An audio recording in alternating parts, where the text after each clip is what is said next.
Assalamualaikum warahmatullahi wabarakatuh. Perkenalkan, nama saya Brigita Ramayanti, NPM 2008 260010. Nah, di sini saya akan menjelaskan mengenai sistem reproduksi pada BSO kedua. Yang pertama itu adalah makroskopisnya, yaitu adalah genitalia feminina dan genitalia maskulina.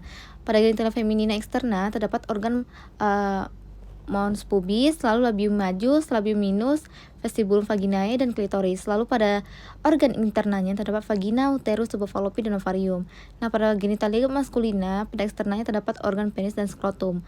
Lalu pada maskula internanya, yaitu adalah testis, epididymis, vas deferens, vascula seminalis, glandula prostatica, lalu glandula bulboretralis. Adapun selanjutnya ada mikroskopisnya pada bagian feminina. Di internanya ada organ ovari, terus ada fallopian tubes, uterus, dan vagina. Pada genitalia eksternalnya terdapat labia mayora, labia minora, klitoris, dan vestibule.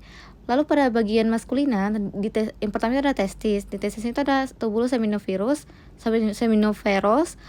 spermatogenesis interstitial cell. Lalu yang kedua ada saluran sperma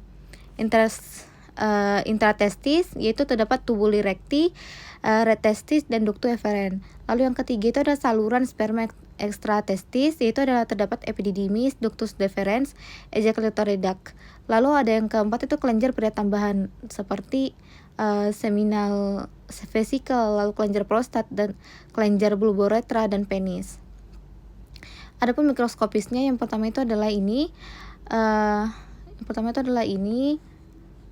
Ini adalah bagian dari testis, di mana bisa kita lihat di sini adalah di sini adalah namanya sel Sertoli. SC adalah sel Sertoli. Lalu pada bagian M ini adalah sel myoid. Lalu pada bagian SG ini adalah spermatogenesis. Lalu pada bagian IC ini adalah sel interstisial. Seperti itu. Lalu selanjutnya pada sel Sertoli. Nah, di sini bisa kita lihat di mana fibroblast, sel myoid, spermatid lanjut, lalu spermatosit primer, spermatid bundar, dan sel Sertoli. Adapun Leydig cell itu yang pertama di sini bisa kita lihat. Yang pertama itu adalah tunica albugenia, tunica vasculosa, sampai ke nomor 14 itu epitel germinal. Lalu pada efferent ductus, yaitu kita bisa lihat R ini adalah retestis, R adalah ductus efferent. Lalu selanjutnya adalah epididymis, di mana bisa kita lihat di sini adalah ada sel basal, ada epididymis atau polos, teratiocilia, tunica vaginalis, dan pembuluh darah. Adapun pada mikroskopis pada bagian organ feminina, yaitu bisa kita lihat di sini pada pembesaran pada ovarium bisa dilihat lapisan epitelnya, di mana folikel primernya, sekundernya, teresisnya, lalu tunica albugenianya di mana.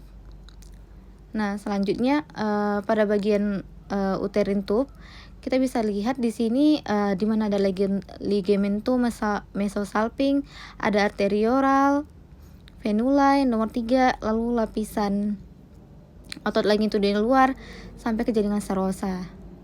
Lalu yang selanjutnya ada uterus, di mana lapisan dinding uterus itu terdapat perimetrium, stratum vasculare, myometrium, lalu ada endometrium yang di sini. Lalu selanjutnya pada bagian vaginanya kita bisa dilihatkan tunika mukosanya. Ini adalah tunika mukosa yang berlapis gepeng, dan tunika propria yang pembuluh darahnya. Lalu di sini ada yang B-nya itu tunika muscularis, di mana terdapat circularis dan longitudinal. Lalu selanjutnya bagian C-nya tunika adventitia dan pembuluh darah. Lalu selanjutnya pada hormon produksi, yaitu pada genital feminina terdapat hormon estrogen, lalu gonadotropin atau gen RH, lalu FSH dan LH. Lalu pada genitalia maskulina terdapat hormon estrogen, progesteron, gen RH, FSH, LH, dan androgen. Lalu selanjutnya proses spermatogenesis, di mana proses spermatogenesis ini bisa kita lihat pada bagian ini, Yang pertama adalah spermatogonium, lalu akan bermeiosis, lalu akan bermitosis menjadi primary spermatosit, lalu akan membelah menjadi secondary spermatosit secara meiosis, lalu akan membelah lagi secara meiosis kedua dan akan menghasilkan spermatid. Dan dari spermatid ini akan menghasilkan sel sperma yang matur atau yang dewasa. Lalu selanjutnya ada proses oogenesis, di mana di sini yang pertama adalah oogonium. Dia memiliki 2 N. Lalu akan bermeiosit, akan membelah secara meiosis, yaitu menjadi oosit primer. Dan oosit primer ini akan membelah secara meiosis dan menumbuhkan 2 sel, yaitu oosit sekunder dan tubuh polar primer.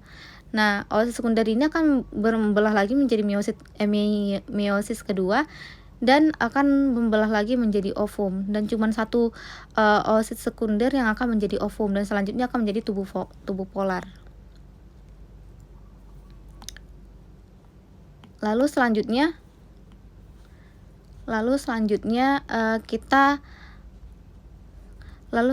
ada fertilisasi, di mana fertilisasi ini yaitu adalah pencarian sel telur, yaitu mekanismenya yang pertama itu adalah pencari sel telur, di mana sperma bergerak melalui saluran reproduksi menuju tuba falopi tempat sel telur biasanya dilepaskan. Lalu yang kedua itu ada penebusan sel telur, di mana enzim ini akan permukaan sperma membantu menebus lapisan luar sel telur. Lalu yang ketiga ada penyatuan materi genetik, yaitu setelah penetrasi membran sel sperma ini dan sel telur ini akan melebur dan menyatukan materi genetik mereka. Lalu yang ketiga itu penghentian polispermia, yaitu salah satu sperma hasil menebus sel telur.